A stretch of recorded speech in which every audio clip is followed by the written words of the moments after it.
Alrighty guys, I may have saved the best for last. Stock number 3 that I'm planning on continuing to buy throughout October 2018 is a company named Cirrus Logic, ticker symbol Cruise. This is a very under the radar company that I am probably the most excited about. Of any stock I hold currently and I'm planning on buying next month, like this is the one stock that I am extremely excited about for the future, alright?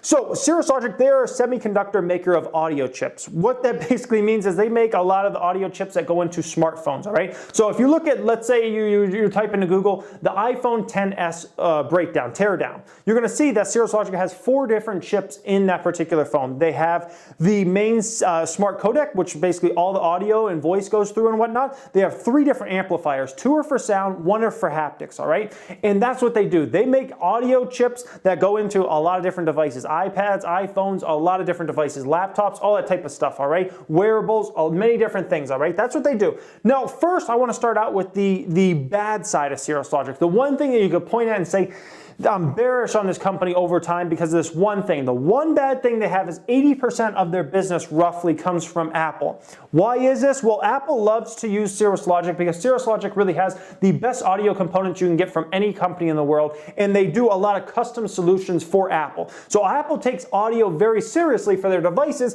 and naturally, Apple sells a ridiculous amount of iPhones a year. We're talking 200 million plus iPhones a year. So being that Cirrus Logic is really the only player in the world that competes strictly on the high end of audio, Apple uses them. Apple's going to continue to probably be a massive, significant portion of their revenue for many, many years to come, and that's just the way it is, okay? So that, you could say, is a bad thing because if Apple ever cut them, the company is screwed, right? But at the end of the day, Apple is likely to probably continue to use them. They have a great relationship. The reason I am so excited about this stock, and the reason I'm probably more excited about this stock than any stock in my portfolio, is because the world is coming to Cruise. The world is coming to Cirrus Logic. Why is this? Voice interface is becoming a massive thing where we expect to be able to talk to all their devices. You saw Amazon just came out with products this past week. Alexa enabled microwaves and toasters and everything. Almost everything in the world you're going to start expecting to be able to speak to it, all right? Cameras now, people expect to be able to say, turn on, start recording, stop recording, things like that. Everything across the board, people are expecting to start to talk to it. Remote controls, all this type of stuff. Voice interface, and who's a massive player in this space? Cirrus Logic, all right? The world is coming to Cirrus Logic.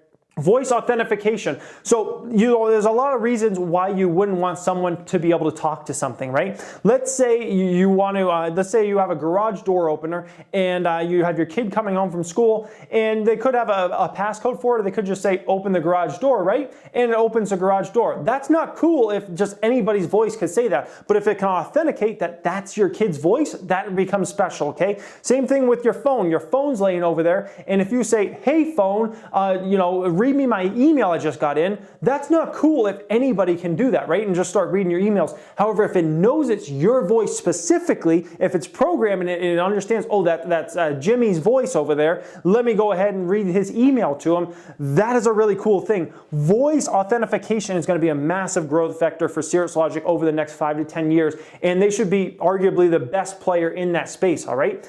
Amplifiers. There are more and more amp chips coming into smartphones and everything across the board for stronger sound.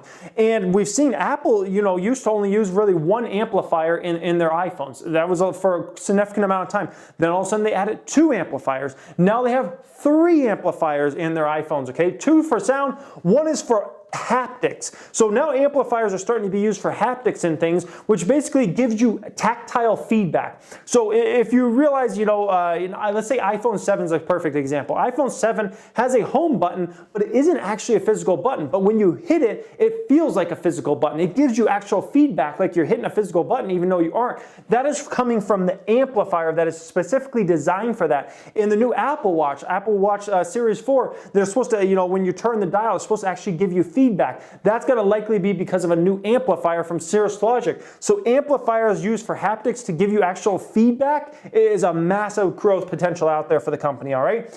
You have more microphones coming in everything across the board. Cirrus Logic's taking microphones more and more serious over the past 5 years. They're trying to get into that space bigger and bigger over time. We see, smartphones used to have 1 or 2 microphones. Now a high-end smartphone's going to have 4 to 5. And you see Alexas and everything that we expect to have voice interface. All these things are going to need microphones to pick up that voice. That's MIMS microphones. That's a huge opportunity for Cirrus Logic.